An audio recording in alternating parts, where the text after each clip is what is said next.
I'm Averie. And I'm Mel. This is the Veda Lounge podcast. All things Vedic, cosmic, and magic. For yoga teachers, entrepreneurs, creatives, and coming back to your own center. We explore themes on living like you practice to knowing your nature. Join the conversation for an embodied homecoming to illuminate your radiance. Through getting nerdy with Vedic sciences and self-discovery, cozy into your cosmic cadence. All right, welcome back to the Veda Lounge podcast. It's Mel. And Averie, hello, hello. We're excited to dive in today with you guys on a few different topics, very lighthearted. We know next week we won't be doing an episode because as Averie's traveling right now, I'm also traveling next week. And of course, it's Mercury Retrograde as we move into next week. You know, it's not that Mercury retrograde does not have to be so scary. It's probably like the one most common astrological concept that people talk about beyond their sun sign. And it's really how we collaborate with the slowing down to make sure we have the details. But in general, with travel, it's important that we do that anyways, right? Oh yeah, we all hear Mercury retrograde and then we're like, oh no, everything is going to go awry and we're so fearful. And really, I think the reminder is just during the time period to be prepared, right? It's how do we show up in our preparedness and almost like have this extra little piece of knowledge that, hey, it might go a little sideways, but we've prepared ourselves to the best of our ability. And that's what matters, right? It's like if we know that Mercury retrograde is coming up, well, maybe you're extra prepared, right? Maybe those things that you've been putting off, getting the oil change, getting your brakes tightened, those are things that you go into Mercury retrograde already having prepared because you know, right, that there's propensity in that time for it to get a little wonky. And especially with travel, as Mel is telling me that she's getting ready to drive across the country on Sunday. Well, and for those who don't know, retrograde is when a planet literally starts to move backwards. And if we look at it through the perspective of nature, it is normal in nature as we have these more yin inward seasons. And so when the planets start to move backwards, it's really inviting us to clean up, reorganize, slow down. It's permission to slow down for one, and that we get there when we get there. You know, and like Averie said, that proactive approach of like the little details that might be boring. On top of this, we have Saturn already retrograde right now. So it's like anytime a planet is retrograde, you're looking at the theme of what that planet is and giving permission to reevaluate, to reflect, and to, slow down. We don't have to rush. Oh my goodness. And Mel and I were talking how just there's a lot of retrograde action right now. She just mentioned Saturn, right? That's a big one to go retrograde. We know that Mercury moves retrograde pretty often, but just giving yourself also the permission to slow down. And it's end of summer. It's a really busy time for a lot of people who are, kids are about to go back to school. You're finishing off travel plans. So it can be almost like counterintuitive to want to slow down in this period because we think of summer, like summer's not generally a slow time. Summer's fast moving. So just reminding yourself to be graceful with your own energy and, to know that it's okay to slow down. Personally, I've been traveling the last 2 weeks and in a time where it's like, go, go, go, do all the things, get everything in out of your vacation. It's like energy is not actually pulling us in that direction. So don't fight it. Allow yourself to slow down, even if mentally you're like, no, I don't want to. It's probably what's best. Isn't it funny how our culture is like very 9 to 5 and this is when to do this and here's your vacation and we like make up these rules about how we're supposed to live our life and then wonder why we might struggle during different things or I think a lot of people will feel like they're bad at something when there's little pockets of seasons when we're actually not supposed to be doing that exact energy that the humans are saying, but there's a natural cadence to the vibration of our planet that's inviting us to rejuvenate or to, revisit old things, retrograde, right? Like revisit these Mm. different things, right? Yeah, I mean, it's so true. And I think if we really tap in, like intuitively, like our body always knows, right? Because even myself over these last 2 weeks, I'm like, oh, you feel the mind rush of I need to go, I need to get the most out of this. But in my body, I know it's not that season.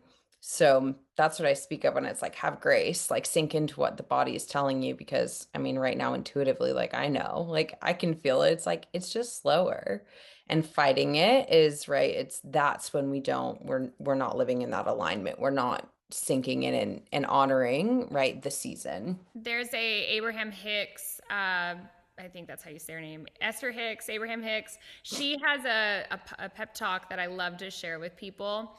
But there's a part in it where she says, like, only the human rushes, right? What is it like to rendezvous with you? Like sometimes we just get to rendezvous with ourselves, and that remembering it's only the human who rushes. And when we shift things, that instead of going as soon as possible, but rather however long it takes, I'm going to get there, it just takes all that pressure off of us. And yeah, I think you're right, Avery. It's like there is this pressure of like, okay, before school, before this, like get all this done. But, it's It's true. We feel it. And I mean, we've created all of it too. And that's why it gets so hard, because whether or not that's what we're instinctively and intuitively feeling we need in that time period, right? We've societally created this like summer, do all the things, do all the rush. And so really I mean, personally, my travel over this last summer, I'm like, I've had the opportunity to be like, I'm just going to sit and create really this like mindful travel experience. And it's been very different. Um, like even to just detach, I think, over like, I need to do all the things. I need to get all this in. I need to see all the family members, do everything that everybody else is doing. And it's been eye-opening, right? Even to just like take 30 minutes out of my day when there's so much hustle and bustle. Like I've got a huge family, you guys. It's wild. Like there's like 30 people staying in one house, and it's nuts. So being able to like sit back and be like, I don't actually have to, do I actually want to do that? Right. And or do I just like want to sit back and have an hour and of quiet to myself and not partake? And giving myself the permission to do that over the last 2 weeks has been huge. Give yourself permission to try to settle in and sink into yourself, because it really, right, it can be a time where it's meant to be fun, but it actually turns into chaos in the body and mind. Because I mean, I think we're so attuned to our surroundings when we travel often that we're not actually settling in and sinking into our own inner landscape. makes me think of Satya, right? Like Mhm. being honest. And in Yeah. front of that is like we think that we're preventing harm on other people by just like doing the, checking the boxes or doing what people think we should do, doing, all the shoulds versus, but we're not Yeah. being honest, right? What's a fun activity would probably be is to sit down with our travels. And this could be even just if you have the week ahead, right? Like looking at the week ahead, or if you're going somewhere and really asking your heart, what do I want to do? What do I prefer? What is true?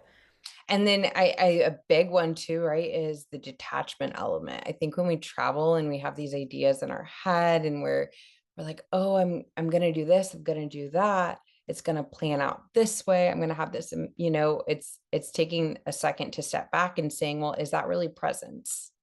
Right? If I'm so attached to, getting all the beautiful photos out of my vacation or going to all these places or having these wonderful experiences, that can pull us out of right mindfulness, that can pull us out of presence. So I've really like had the experience the last 2 weeks of just going, okay, well, I'm going to wake up today and what does that look like? Right. And what do I really want out of today in this moment? Like, can we finally wave the white flag about having to have the best pictures on every vacation? I had White the flag. brilliant, oh my gosh, if and I'm gonna throw this out there because if anybody does this, I want to hear about it. But I had the idea of I was like, you know what? On my next vacation, I think I'm gonna take a disposable camera. like the old school disposable camera, and that will be all that I take pictures on. Because I'm still gonna get the pictures, but I'm not gonna, we're like, oh, but does this look right? Does that look right? Or we're just taking pictures of everything. Where it's like when you have those allotted 30 pictures on your disposable camera, you're gonna catch what really matters. And it's yeah. So I think next vacation I'm gonna do that. I And love no phones, no picture phones. No, it's so true. I've been feeling this, especially all summer, this like almost repelling feeling about, I've been, so as a business owner, right? And since being on Instagram since 2010 and like for years and years, just like so conscious about posting and sharing and posting and keeping up with content. I mean, I've had several moments of this in the past where I just feel so drained.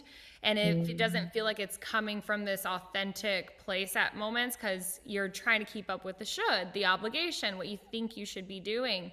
And really stepping back and allowing yourself to be in the moment and really be with the things in front of you. I don't have the perfect answer for this, but it's funny you're saying that because, yeah, like it's just, I think we've gone too long doing this. I think it's time for something new. Let's switch it up.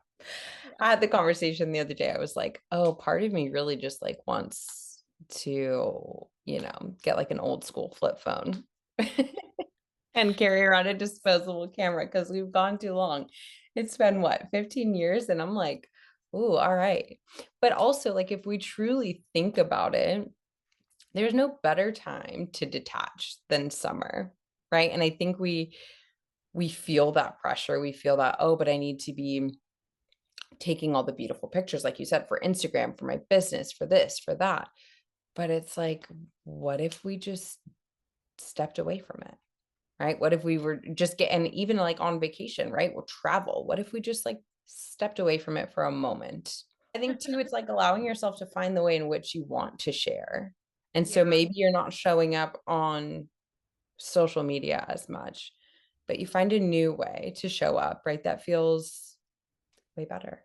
You know what's interesting to observe too? So, as we've been doing this dance between Aquarius and Capricorn with Pluto, right? Mhm. Pluto is right now in Aquarius, but retrograding back into Capricorn. And if you notice on social media, which technically technology is ruled by Aquarius, but the way we've done it is for business. It's very Capricorn, the way we deal with it. And I don't know if y'all are seeing this too, but like my feeds are just all ads and suggestions. It drives me nuts. I have to remember to like click who I'm following because the feed is just so polluted by sales and ads. And it's like Capricorn screaming and dying almost, right? Oh my God, I love that. It is true. It's like trying to get the last. It's like, it's the last scream of Capricorn. And as we move, I mean, we're going to deal with Capricorn again in the fall, and then next year officially into this new era with Pluto and Aquarius. But it reminds me, I'm wondering if part of the reason people are feeling like this, and I'm feeling it, is that as we're moving into Aquarius, it's now about our genuinity. It's our uniqueness. It's not on this schedule that's very Capricorn. Like the whole tone begins to shift. Yeah. Well, and I think a lot of people are feeling it too. Because I don't think, I think a lot of people are feeling overwhelmed by it and going, I want to step away from this because it doesn't feel good right now. It feels icky. It doesn't feel genuine. And my hope, right, is because, like you said, next year as we fully move into Capricorn, that we move out of that a little bit and that everybody can just kind of show up, right, how they want to. And it's not such a pre-described and just rigid thing where I'm going to show up this. We see so much AI. I personally see so much AI on social media right now that I'm just like, it's like, oh my God, I don't even want to show up in this space. And whether it's not, it can be, right, that's AI generated images, but it's also just AI spit out, right, in posts that people are just using AI consistently. And I'm like, it just, right, it doesn't Lose feel the authentic. soul of it. And this is, I know we were talking about this before, but this past week I was teaching our yoga therapy students about Sanskrit and mantra. And when we're using these affirmations or sharing things, because this is really the vehicle of communication, when you're sharing a mantra, or you're saying a mantra, or you're using affirmations, it's not just what you say, but it's the velocity behind how you say it. So the energy, the life force behind it, and then the deep meaning it's connected to you. And so when you see that people are using AI just to copy and paste, it's missing potentially a little bit of the meaning, but it's missing that velocity. It's missing the vibration. And that's a scary thing, and it's an important thing, to remember that as humans, that is something that we hold, and that's what makes what we say and what we express so impactful, is that it comes from energy. It's not just this, sterilized computation of which I like AI. I'm like not against it. I think it's important that we are not afraid of technology as we move into, Pluto with Aquarius. We're going to see this is not going away. In fact, it's going to get a lot more wild. The big key is that you can discern what is AI generated. And I don't know if we should go there, but I can tell y'all, if you go, these are rabbit holes that I'm like, how do you discern? Because they're using AI all the time, videos. I mean, literally the technology is insane. From I'm embarrassed to admit this. Oh, actually, first, I'll just say this. I watched the Backstreet Boys and Sync documentary, Dirty Pop, on Netflix, and it's like trending right now. Did you see Oh that? God. No, I have not. I have not watched TV in like weeks. Good So, for you. Good for so you. I'll be there. Let me just share this. So on there, they were able to take the guy's voice and footage of him, his voice, that of him reading his book, and they tell you this is AI generated. And if you watch the video of him talking, it looks legit, right? And then because there's like nothing to watch, and I've been allowing myself, as Averie's saying, detach a little bit and breathe. I was trying to find something, and I do, we like Perfect Match. We like Love is Blind. Like, we like those shows. So I finally gave Too Hot to Handle a chance. And to be honest, you guys, it's really not for me. But I tried. It's very messy. It's very messy. I can't. Yeah. I'm like, I'm cringe. Like, I freak out. I don't know. It's just too much. It's too much. But that's me. So, but I was watching, and they're using that AI thing to like direct the experience on the show. So we're like seeing this stuff getting more and more normalized. So it's important that we are aware, if we're looking on social media, is this video generated? You can tell because of the fingers, right? You can tell because of the mouth and teeth, and how like things change behind. Like, you can find little things in there, but this is something that is coming alive, that I think we're going to go through a really confusing, interesting time adapting to that new technological reality. Yeah. I mean, as you say it too, like we can look at it and discern, right? We can pick out things that don't feel, and I think it's because as humans, right, we have this innate ability to recognize human. And that's why we can pick it out, right? And say, hey, something is a little off. But I think you're right. It's so important because as time goes on, the technology is only going to get better and better and better. And so that's where, right, we have to step in and be able to recognize. It's the same thing, right, with the whole misinformation thing on Facebook, how people aren't actually discerning and doing the research and knowing how to understand between and discern between what's fake and what isn't. So yeah, I think that's a big thing. But I think if we hold on to the human piece in us, right, human always can detect human, right? So it's working from that space. And like you said, the soul space, the velocity from which a message is coming. When we think about misinformation, or like our ability to interpret, I mean, we've talked about with understanding with research, for example, like why it's so hard for a lot of these mind body modalities to be recognized is the funding behind the research. It's hard to get funding. And like recognizing, again, I think this is Capricorn untangling a little bit too, is that a lot of things that are put in our face, there's so much funding behind different things and interest. And that's so confusing, I think, for humans, for all of us, to just be able to hold it all. Like, there's never been a time in history when we've had so much information download at once. and like what that does to our own system, and then needing to discern, and it's just, it can be so overwhelming. So I empathize with that. Yeah, absolutely. Speaking of nerdy research stuff, it's funny because I saw a documentary recently. Some of y'all know I love Rife. I'm learning about Rife therapy and these, we going all the way back to understanding sound healing, sound bowls, vibrational medicine, to even in yoga, we talk about mantras and sounds and how we speak and what we say, the vibration that carries, and how it affects our health and our reality. So there's a documentary I saw about Rife therapy, and it was all based on understanding these very foundational aspects of quantum mechanics, right? And really the highway, so to speak, that yoga and mindfulness affect us as well. These natural resonances, right? The ions from the earth, and all these things of using natural energy that's around us all the time to optimize healing. And you're watching it and you're like, what the heck? This is insane. How is this not mainstreamed? And it went back to the same thing about, it's hard to get funding because there's not a lot of, profit when people get better, unfortunately. That's the whole, right? That's, welcome to Mel and Averie's conspiracy theory talk, but it's so true, right? It's like the world doesn't benefit from healthy, well people. The world profits off of people who are kept in sickness. And so I think that's what we see a lot of, right? Where you're like, how this is so potent, this is so in your face, right? How is this not more well known? Well, and Yeah. that's where I wish that if there was more of a separation, right, of Mhm. actual like objective academics, like academics for the sake of academics, right? Yeah.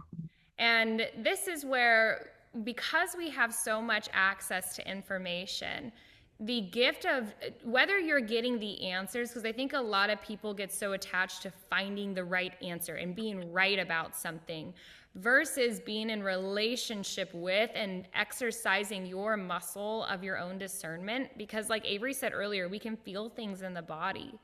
And our body will resonate with different things that are meaningful, and the permission to, just learn, just Google. I mean, that's how, when even creating the Vedic program, it started with like working with my mentor, and then also just getting nerdy and reading different things, piecing what made sense, trial and error with it in my own life, like permission for that. But I feel like our systems have almost eclipsed us in that self-trust. Like, no, you can't do that. You have to learn it this way and pay all this money, and It is. And I think it's a way, it's just another way that we're pulled out of ourself and our own knowing, right? We a lot, right, in the Vedic program about self-trust, right? And relying on the answers and the information that we instinctively and intuitively know is correct. But you're right? When we're programmed in that, no, you need to be pulled out to find the answers. You need to seek them outside. That's where knowledge is held, right? That's where information is held. And we know, right, as yes, there is so much information and knowledge held outside of the body, but there's also so much held inside of us. I think you're right. It is that bit of a separation, and marrying the two would be beautiful, but again, we all have a Mercury within us. This is so funny. We started with oh, I Mercury love that. retrograde, but like we all have Mercury in our chart, right? And wherever your Mercury is, one is Mercury rules the nervous system. So here, Mm. okay, this is kind of bizarre to think about, but if Mercury rules the nervous system, but also rules information and data, and okay, think about this. Mercury rules Gemini, which is communication, right? And exchanging ideas and people. And Virgo, health. Mercury rules health. Nervous system rules health. Okay. Anyways, but so that Mercury rules all these things. It connects us to see that in our bodies we have information wisdom. And our nervous system potentially is also designed to detect information that's true and false, right? I mean, if you kind of play with that, Mm. isn't that, it's just interesting to connect it from a Vedic philosophy perspective. Well, it is too, right? If we think about the nervous system as a passage, like passageways, quite literally a channel, connections, and that's literal information and communication flowing through the passageways of the body. So it's like, yes, absolutely, it makes sense. So if there's a Mercury without, there's a Mercury within. I love it if we preface it that way, and we were like, okay, there's also answers and information and data running through the body. It's totally just riffing and connecting these very ancient, simple philosophies to potentially show that if Mercury's always been associated with these things, right? Like we're told this out here that this is how you receive information. This is how we, check if information's correct and so forth. But there's this instinctual aspect within our beingness, but then there's also jhana yoga, which is yoga of knowledge and wisdom, and the processes of Mm. studying. It it's not it's not so mechanical, right? Like learning to trust ourselves, I think, is one of the most liberating practices in general, because what's true for you might not be true for me, and that's where the nuances come, I think, as a collective. I think that's hard. That's right. How you say sitting and learning to trust ourselves. It's also one of the hardest things to do because of those nuances, right? Because it gets so convoluted. Well, if it's right for me, why isn't it right for you? Right. And that's where the discontent and, between people lies, right? We all want to live in our own truth, but unfortunately, it's how is it true for me, but not for you? Right, but it's learning to sit in, well, just like you said, that trusting and learning to trust ourselves just because it's right for me, it doesn't have to be right for you.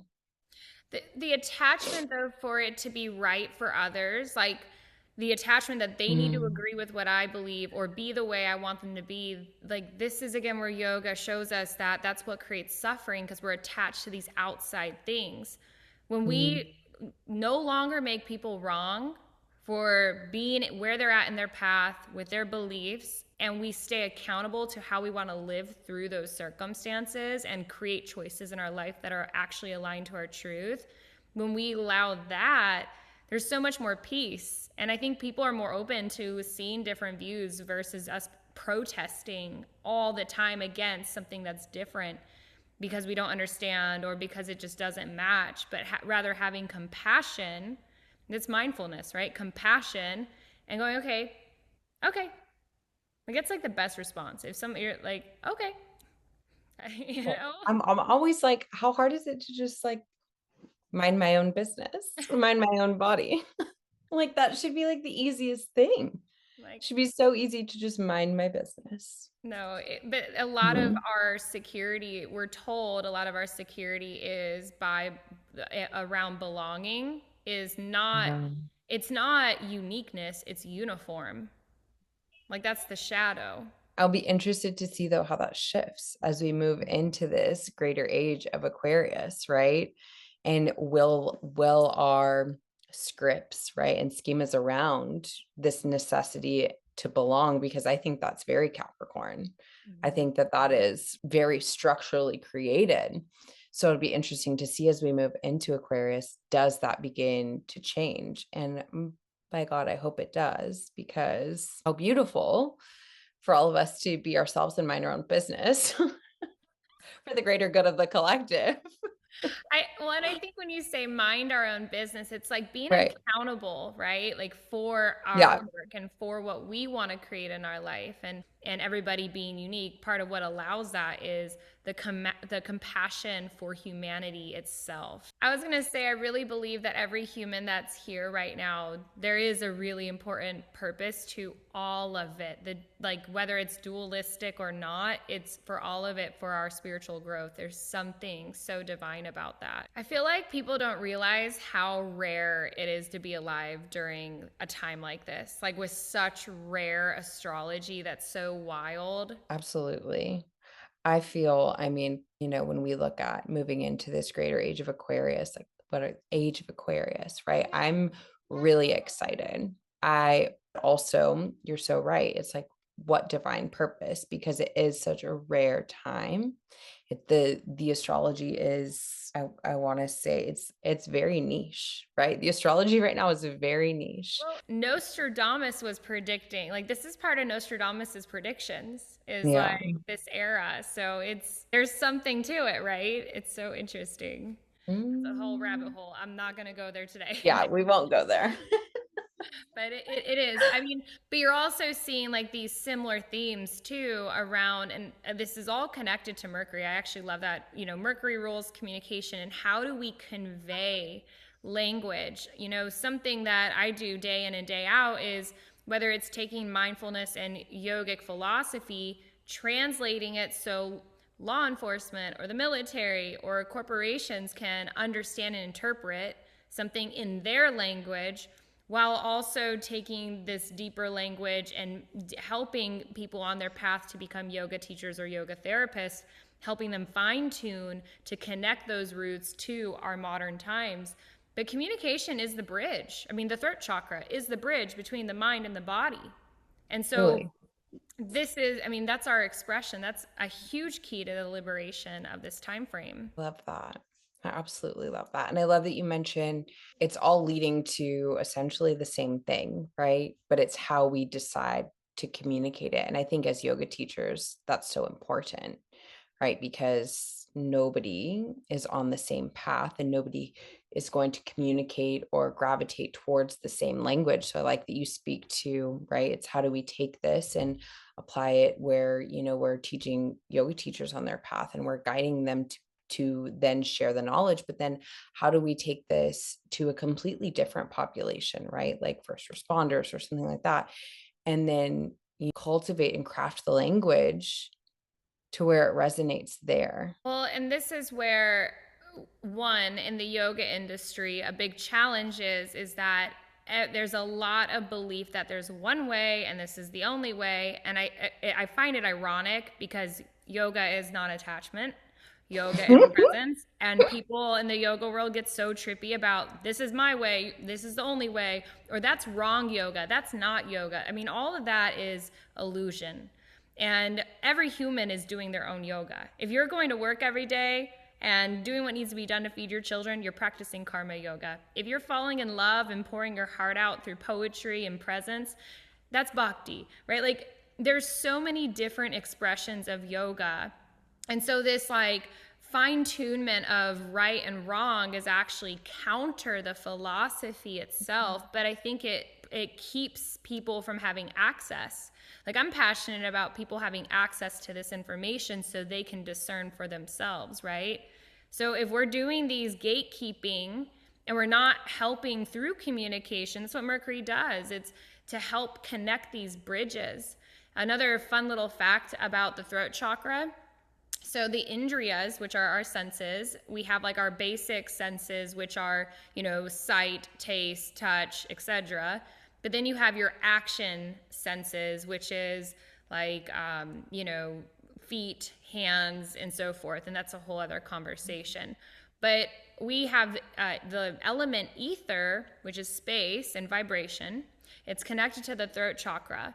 And the ear is the organ that it connects to ether as well. So as for us to be able to really express, we also got to be able to hear and listen. So then we can discern how to communicate to these different places, how to express. So there's a resonance for that communication or effort, right? Oh, absolutely adore that. And it speaks to, right, we always hear a term like listen, right? Listen so that you better know how to communicate. And I think that, right, is such a beautiful thing, especially as teachers, as educators, when, we're sharing the practice, it's listen, right? What is a student meeting you with? Because that in tune is going to dictate how we meet and communicate with them. And I think you're right. We have created so many boundaries and so many borders within yoga. And a lot of it is the way that we communicate it. A lot of those boundaries are born out of the way that it's communicated to people as teachers who want to make it accessible, right? Because like, as you say, yoga is a human birthright. It is not, it's not this unique practice that only some get to partake in. It truly is for everyone. But when it's not communicated that way, right, it creates the boundaries and the borders. And so truly knowing how to listen to how people are meeting us, because we're never going to approach the same two students in the same manner, that's where it opens it up. That's where you get somebody who comes in and says, well, wow, I've had people come up and say, you're not like woo woo, you're like a normal person. And it's like, well, yeah, what? Like, well, I just thought yoga teachers were this way. And I go, well, there's absolutely a place for that. I can be woo woo as heck, don't get me wrong. But it's how we show up to the populations we're serving that's so important. That then drops the gates. Yeah, it makes me think of like going back to universal communication when you're saying like people go, "Oh, that like you're not woo woo." But what's funny is like most women, I always think about like my grandmother or my mother, like my mom had like this drawer in her jewelry box of like her like just meaningful things, right? Or like on my grandmother's like dresser, there's like meaningful things. Like a lot of women in our lineages have like a little area of all their meaningful things and don't realize like in a lot of ways that's our own like ritual. That's like an altar, or like you can interchange what you call that, right? But we are all a little woo Woo woo without woo. realizing to, it's I know people who hold their breath when they drive past graveyards, but they're like, I'm not woo woo. It's like, Right.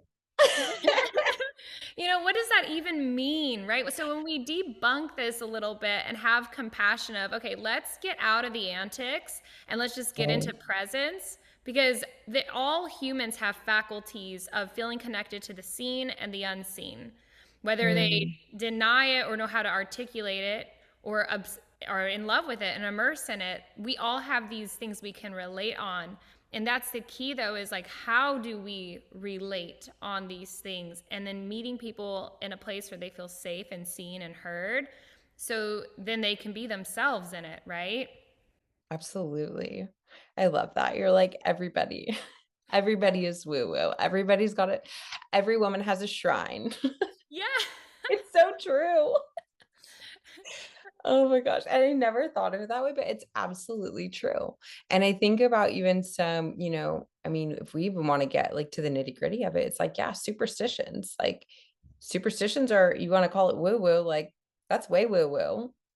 But it's like, you're right. We'll debunk it. And the reality is that it lives within all of us because we all feel connected to some sense of that. I mean, I think about like when you're talking about you're holding the breath as you walk through graveyard. I mean, a perfect example is like my grandmother, who was one of the most religious women that I know, and very like, it's not woo woo, honks 3 times every time she goes under like a lighted bridge. And I'm like, what? Why are you doing that? And she's like, well, it's, you just do it. I'm like, okay. It's so interesting too Okay. because yeah, like when I think about how we communicate this stuff, so like in the military, right, with bringing yoga into those environments, they're like, "Oh, that's fluffy." This stuff, like I've had several conversations where someone Mhm. is like, "It's just too soft," and I'm like, "Hold on," and I'll tell them it's the soft skills that inform the hard skills. Like the way I say it is, well, Right. soft skills inform hard skills. If you understand every machine has energy running through it, your performance is a byproduct of the state of being that performance is derived from.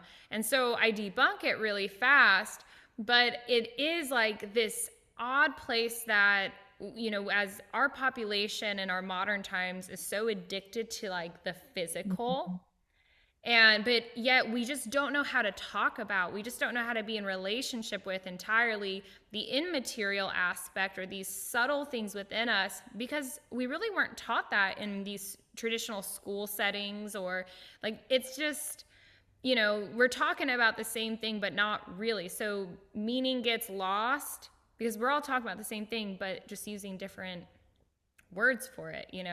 It's fascinating. Oh, absolutely. Oh.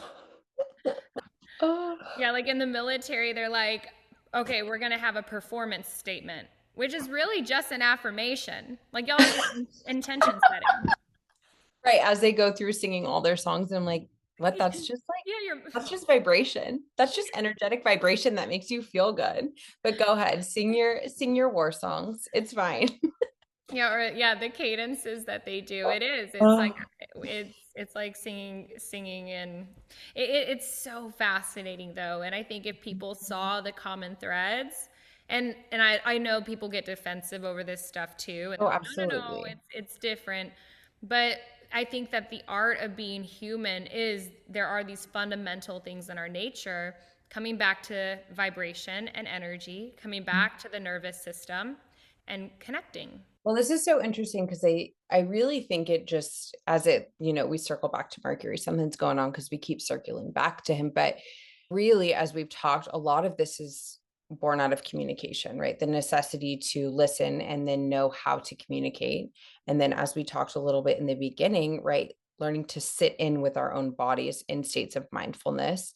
And so I think to round out today, we sit with, well, how do we connect with our own Mercury, especially as we begin to move into retrograde, right? And we talked a little bit about that preparedness, but maybe it's a time, right, where we sit and we look at the ways that we communicate within these next few weeks as Mercury moves into retrograde, as Saturn is retrograding. We've got a lot of re energy. I really invite everybody as you reflect on the ways in which you not only expressed yourself in the language that you took, but also at your capacity and your ability to listen. Did you truly listen right before you attempted to communicate? Well, and getting to know the nature of our Mercury too, right? Because Mm. and again, this retrograde's in Virgo, so it's in our health, it's in our how we organize things, and Mercury rules Virgo naturally, so that's nice.